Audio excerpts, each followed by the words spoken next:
आपको पता है पवन सिंह के घर पर जो चोरी हुई है उसमें किसके गहने गए हैं?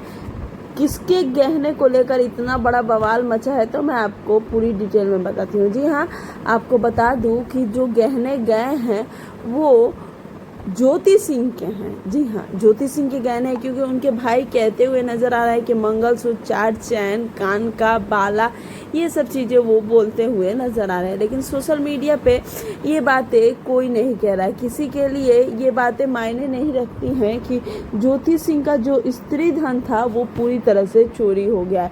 क्योंकि ज्योति सिंह का जब केस हुआ था तब ज्योति ने ये बात खुलासे किए थे कि वो पवन सिंह के घर से अपना स्त्री धन लेकर नहीं आई है। कहीं ना कहीं अब लोग इस बात को किसी और चीज़ से कनेक्ट करें। वैसे आपको क्या लग रहा है कि ज्योति सिंह का सारा धन गया है या पवन सिंह जी का? कमेंट में ज़रूर बताइएगा। और आप किसको सपोर्ट करते हैं ये भी बताना बिल्कुल ना भूलिएगा।